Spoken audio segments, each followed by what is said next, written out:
Well, if you've seen the title, know this. I am going to talk for real about what's going on in the world. But also, this episode is not just about politics. It's about how we respond with calm and clarity, and how we do that even when foundational things in our world, maybe even democracy itself, feels threatened.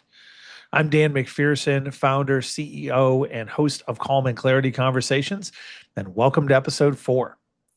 I debated even recording this episode. I've actually been a little uncharacteristically nervous about it this week because it feels kind of risky. It feels like I'm stepping out on a limb, both with my audience and with society as the way things currently are. It's a little scary, it's a little uncomfortable, and as I suspect you might all feel as well, it's deeply personal. But also, that's exactly why I know that I have to share this episode. You see, my number two core value in the world is that you must always do what's right, even when it's inconvenient. And I swear, so often it could be like, especially when it's inconvenient, because that's how it feels like it often gets used. So here I am. Let's begin with a little bit of context. Most, if not all, of you are familiar with the recent budget bill passage. And I'm not looking to do this crazy deep dive into all of the details as that, but I am willing to bet that many of you have strong feelings about it. And I know I do as well. What many miss in the throes of battle, and I think in this country, it feels like no matter what your particular views are, morally, ethically, politically, it has felt over the last several months like we're in a battle, whether we want to be or not, whether we're trying to be on the sidelines, whether we're hanging in the back, whether we're leading from in the front. There's clearly some battle going on. And in sometimes when you're caught up in that, it is hard to gain perspective. But if you pause and breathe and ask some questions, then you can maybe gain a little bit of vision. And one of the pieces of vision, one of the things that I have seen getting missed about this particular bill is that as bad as you may perceive it to be, and I do, I'll talk about that in a couple of minutes, but as bad as you may perceive it to be, it getting passed was largely inevitable. And I don't mean this exact bill in this exact format. And I don't mean that none of the individual pushes to try and get things removed from the bill weren't helpful. They were, and some important things in my mind got or did get pulled out that made it at least slightly more constitutional, slightly more enforceable in the future. But we miss the fact, and maybe there's even two, but the thing that I was considering as I prepared for today is we missed the fact that it was going to get passed in some form. It might not have happened by July 4th, the appointed fake deadline that things needed to get done by.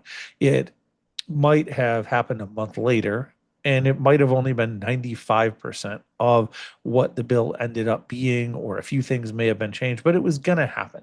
And the reason that I highlight that is because we can so often pour our energies into a specific fight and exhaust ourselves on a thing that doesn't actually alter the course or the direction of where we would aim on a longer term basis. And so I don't love the fact that it was going to happen, but it was in many ways, in some form, inevitable after single party control happened in the election.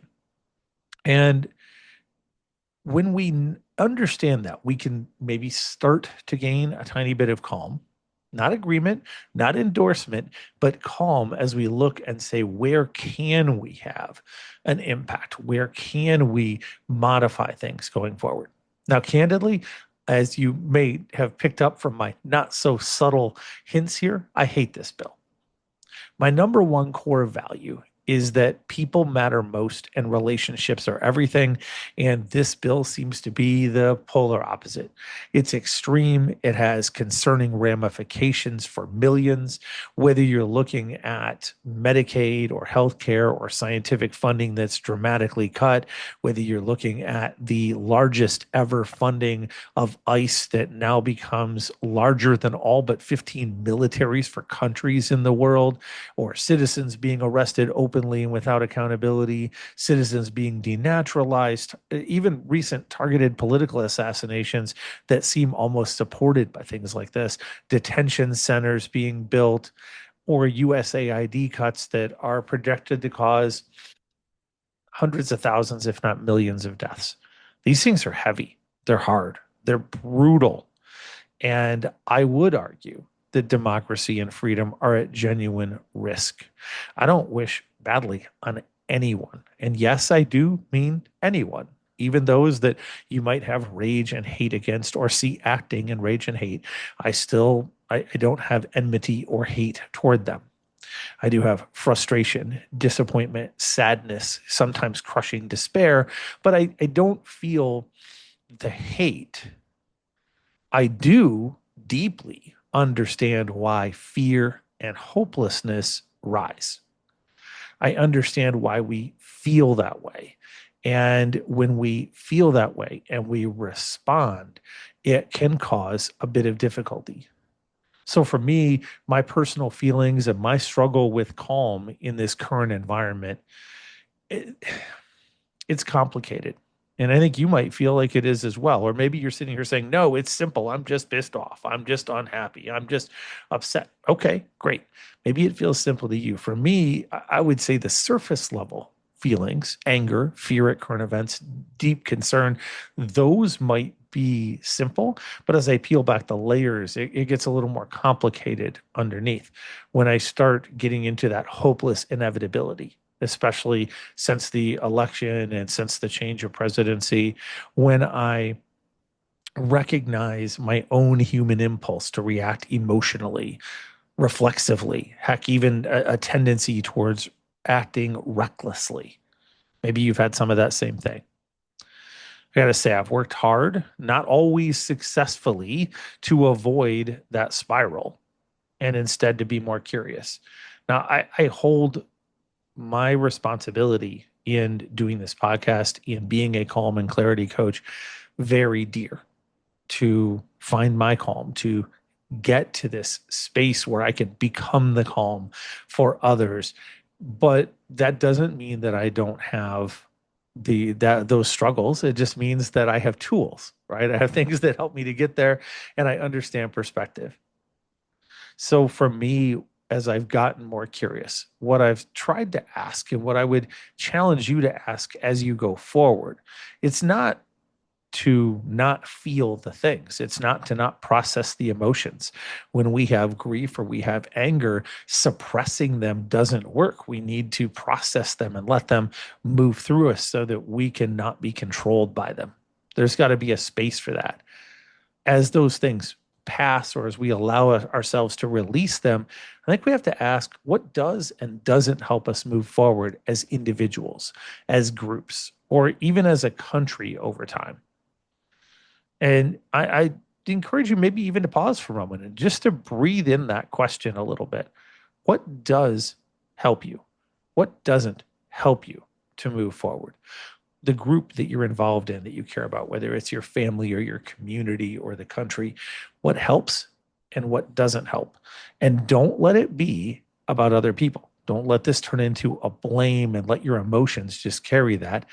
Pause, let it settle, and ask for you what helps you. For me, the answer was different in some aspects than it probably will be for you. For me, it was that I needed to get to a space of quiet. I needed to get to a space where I could get my soul a little calmer to where I knew that I could then step forward and lead. For others, it might be that they need to process, to talk through things, to have a space that it is safe to vent and externally move through. That's actually often mine, just not in this case. In any case, when we get through that, the next thing comes out as curiosity. Curiosity is the number one skill in the world. And when we ask more and better questions, we will get more and better answers. It's a lot like what we talked about last week with how to work with AI as a heart-centered human without losing our voice and our soul. A lot of that comes down to asking more and better questions to get the results and the projection and the possibility and the path that we want. That works in the difficulties of life as well. Now, here's what doesn't work: name calling, moral compromise, staying in your emotion as opposed to being calm and clear and strategic and energetic. I want to be very clear here. Emotion isn't bad. It also isn't necessarily inherently good. Emotion is a component. It's what we have. It's what we've got to deal with. It's what we've got to understand how to process and how to work with.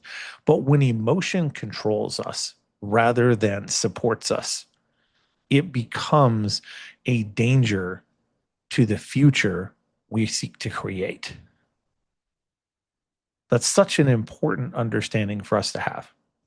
And as I look around and I look at all the different social media that I read every day, which admittedly is probably far too much, I see so much name calling. And I see it coming out of pain, coming out of reaction from people who may never have done that in the past. It's reflexive. It's like a wounded animal because many of us feel that. With that, though, I see a degradation of the moral commitments that many of these same people may have made. I see moral compromise. I see actions being suggested or strategies being pondered that are not so much extreme, because I don't want to judge that aspect of it, but that aren't in alignment with who this person is. You see, I do believe that as we find our calm, we can find a path forward that is in alignment with who we are as a human and with who we want to be. When we hit the greatest difficulties in the world, one of the things that I always suggest is ask yourself 3 questions. Whatever difficulties you find, ask yourself these 3 questions. The first one is going to be, who am I becoming? Right? In other words, if I take this action, if I say this thing, if I do this thing, who am I becoming? And am I happy with that? I also like to look and say, does this serve me? Does this action, does this decision, does this serve me? Right? That's an important and powerful understanding. The third is, what am I meant to understand from this situation? And the answer to that question is almost never the surface thing. You got to ask until you get in there. If you want to ask them in the most productive order, usually it starts there. What am I meant to understand from this situation? Then you consider your decision. Does this serve me? And then the third one of those is, who am I becoming? And when you are pleased with the answers to those questions, when you work through that, you will feel calmer. That's super important. So we know that name calling, it can feel good in the moment. It can give us the dopamine hits. It can let us live in the echo chamber of that online outrage, but it doesn't actually move us forward. Why? Because outrage isn't strategic, it's bait. Outrage isn't strategic, it's bait. And when we take the bait, we become what others want us to be. We abdicate our agency. We give up the fact that we control what in the world is going on. Our response is everything. Life is 10% what happens to us and 90% how we respond to it. So no matter how difficult the things are that happen to us, no matter how difficult the things are that go on in our world, and I mean no matter how difficult, we control the response. And I'll bet my life on the 90% that I control infinitely more than I would be willing to bet it on the 10% that I don't. So I encourage you to choose your response. Now, so for those of you who are listening to this and who are wondering, well, Dan, are you calm because these changes, they haven't had a personal impact on your life? Let me share a brief story with you. And this is a story that I've only shared with a couple of people before this moment, or at least the second half of it is. About 3 years ago, my incredible daughter came out as trans.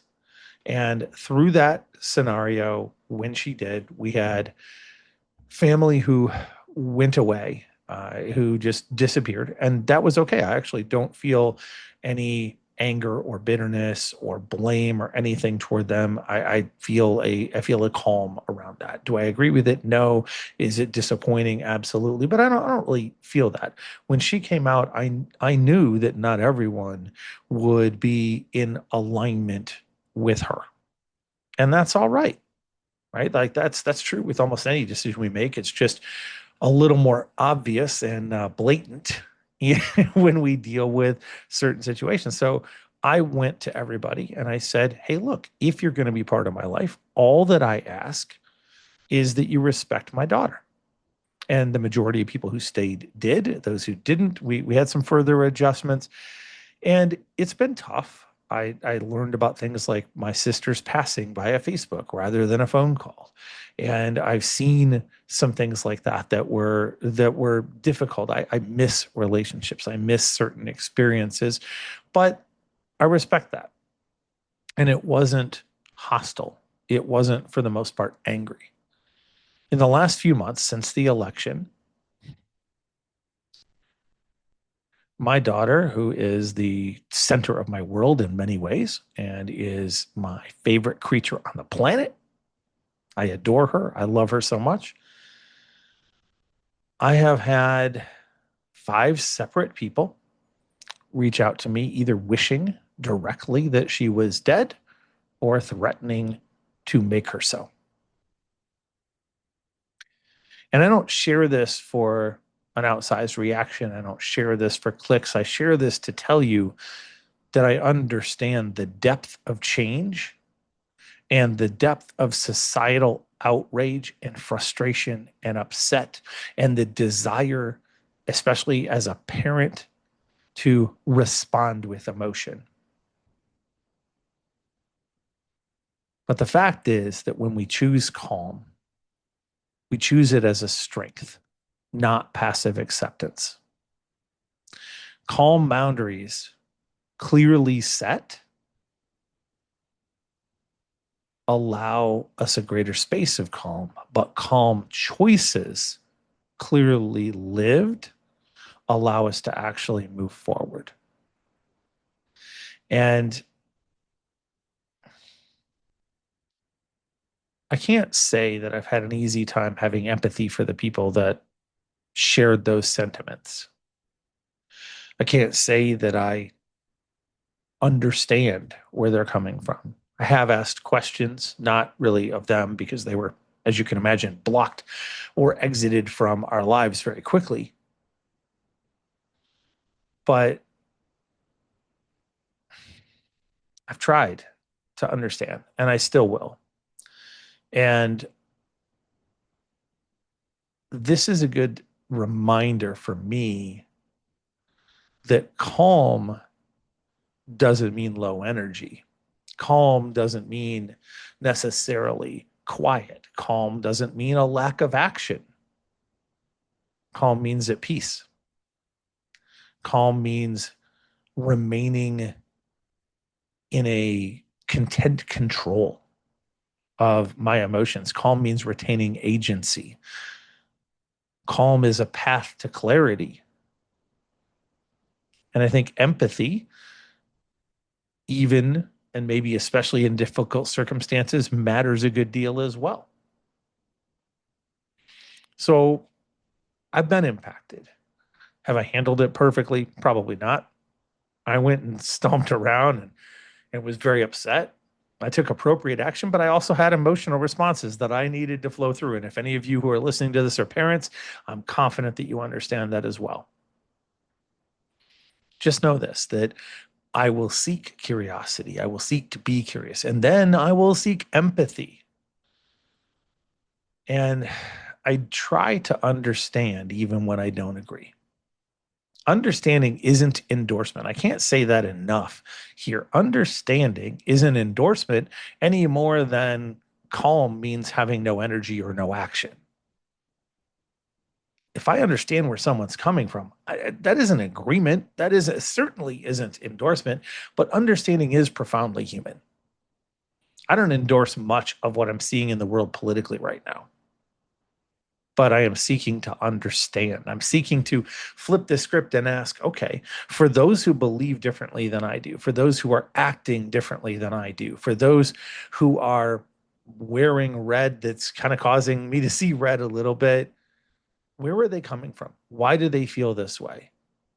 What has led to this? Whether it be their background, whether it be their struggles under things that I felt were good for me.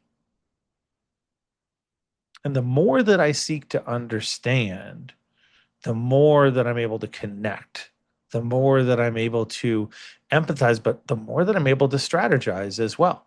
This is what allows us to become the agents of change. So, one of my challenges for you is to set a goal to be an agent of change rather than an agent of emotion.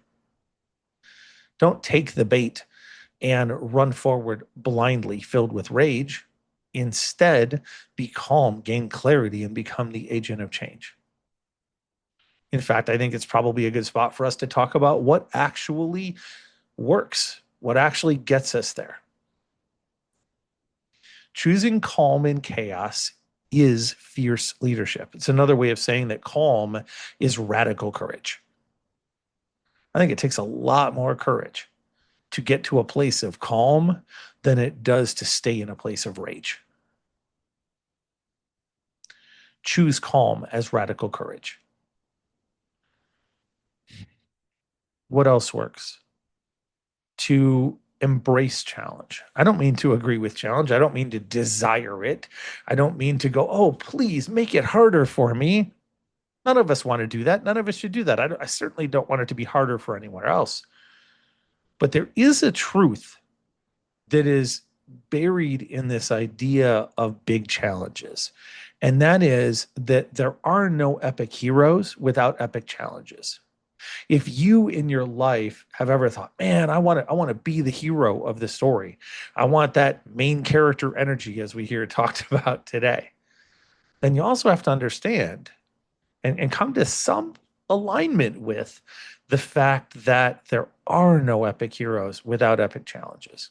We're living in a time of epic challenges, and there's an opportunity for epic heroes to be formed out of the forge of this moment.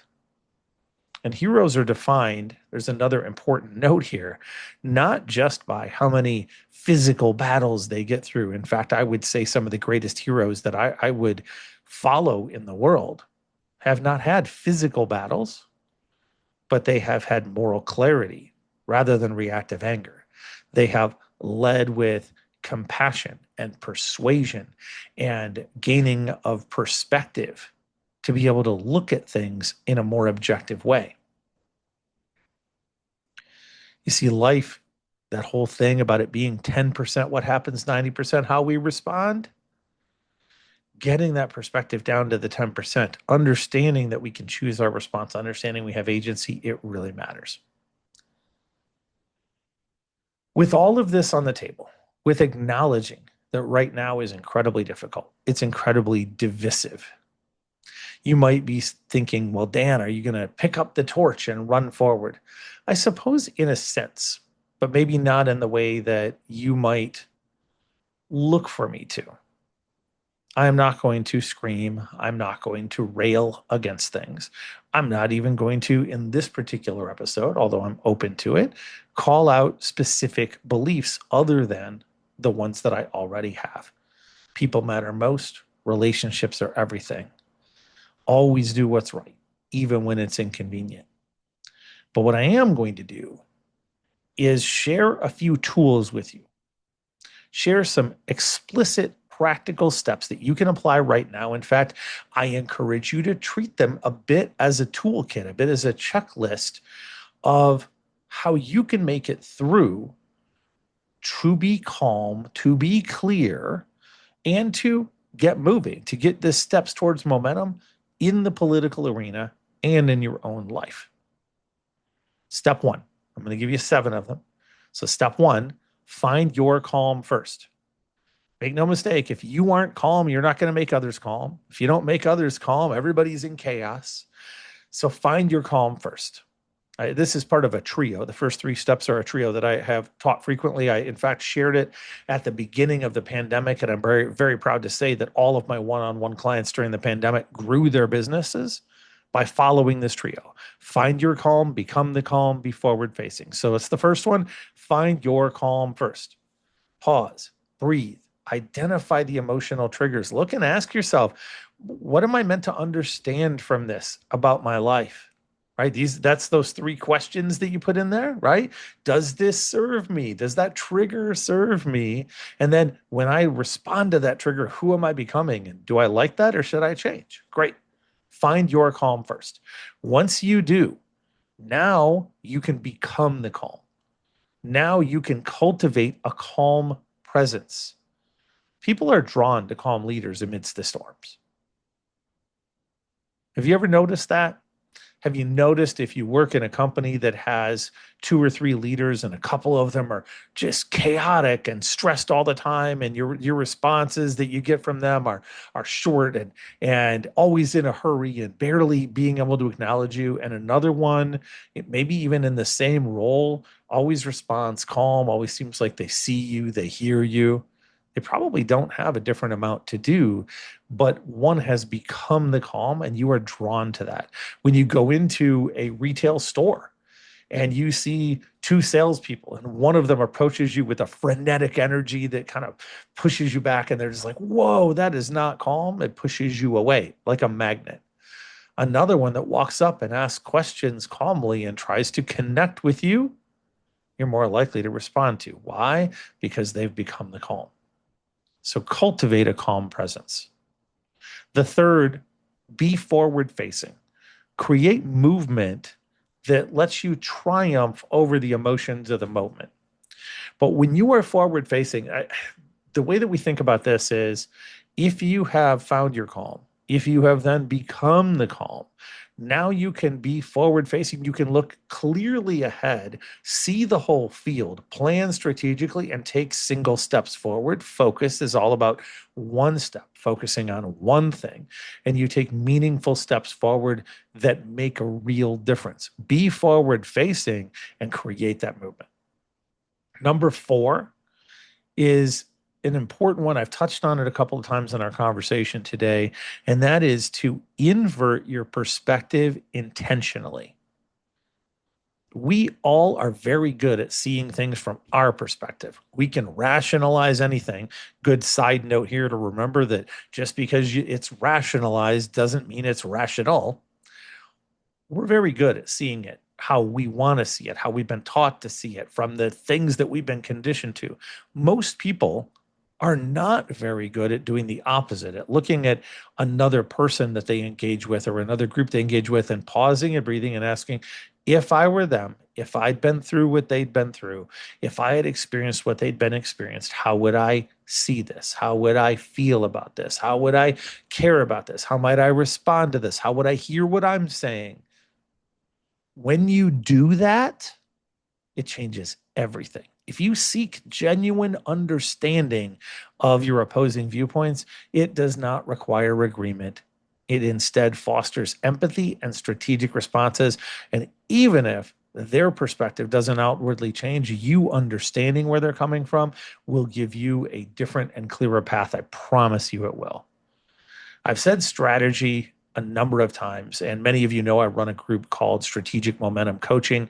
I encourage you guys to check that out if you're looking for help on an ongoing basis that will give you answers to real questions and give you access to high-level coaching in a super affordable way with an incredible group. Then I encourage you to click the link in the description, check that out. There's even a 7-day free trial. But that way, if you're struggling with some things in life, come ask questions. Let's help you with that. As part of your moving forward, once you've inverted that perspective, let's talk strategy. You got to have a strategic focus. That's number 5. Organize intentionally. Now, in this case, I would say politically, organize intentionally toward the midterms. How are you going to be involved? Who are you going to connect with? Form coalitions. If you're like, yeah, midterms seem far away or politics isn't fully my thing, form a coalition, form a connection, join a community group or a group of friends, or just simply plan a constructive strategic action. Maybe you're going to join into a protest, or maybe you're going to choose to write letters, right? There could be 100 different ways, but pick a focus. And the reason I suggest you do this is because training without execution is simply a waste. And much the same is if we get to a space where we can take movement and we don't, we will end up stuck or spinning, and we will then get back into that spiral. So let's stay out of the spiral by continuing to move. Number 6, I truly encourage you to join or organize events, whether it be like No King's Day, or whether it be other protests, or whether it simply be an event that maybe you host or go to where there's open discussion.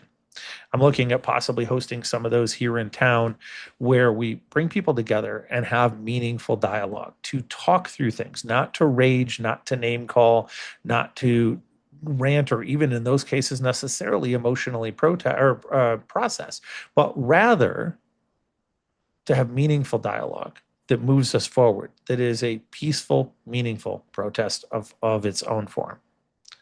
And number 7, and I left this one for last because I think maybe it's the one that gets overlooked the most. There are so many headlines.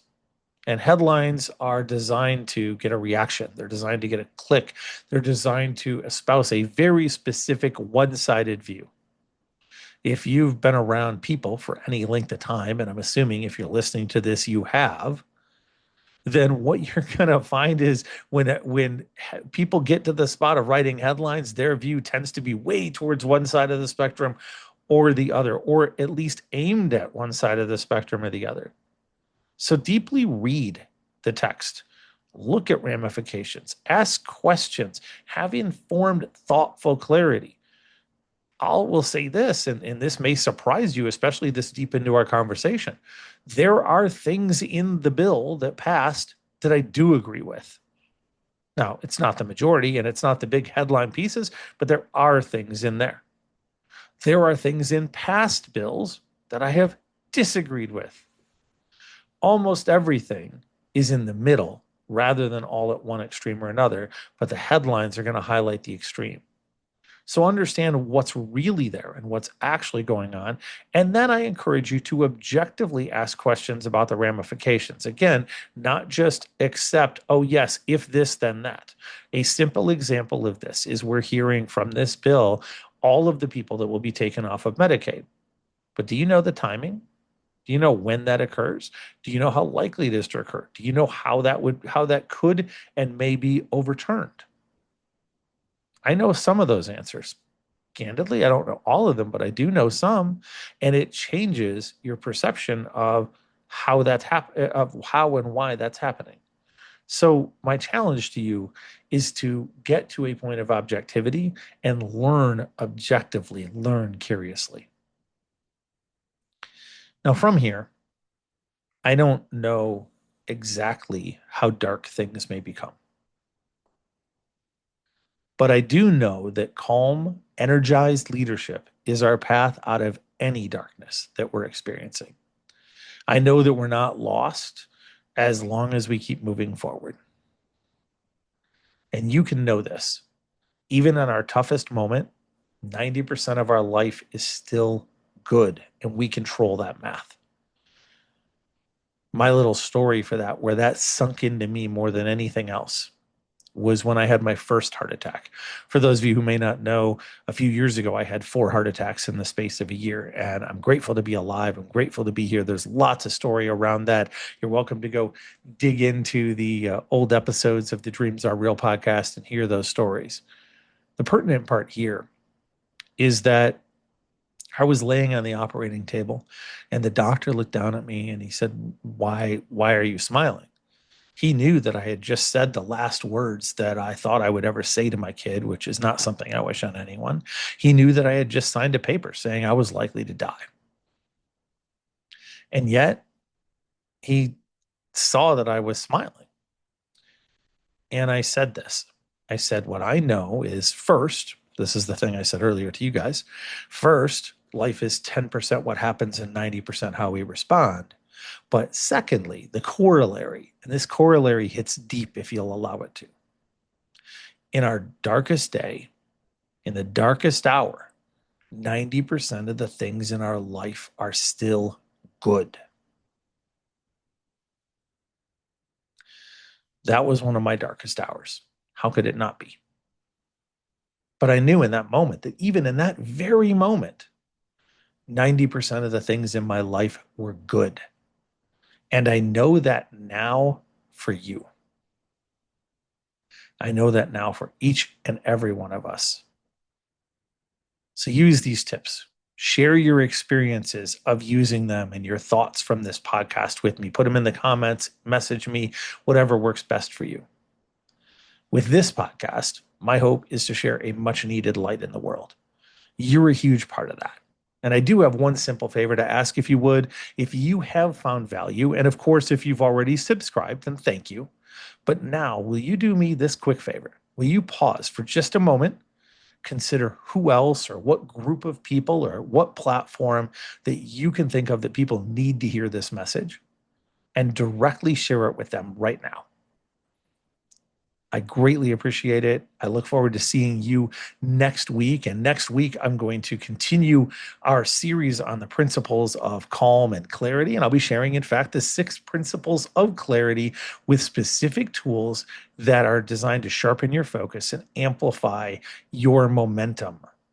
Until then, be well, breathe well, and continue to shine brightly, my friends. Thank you for being you.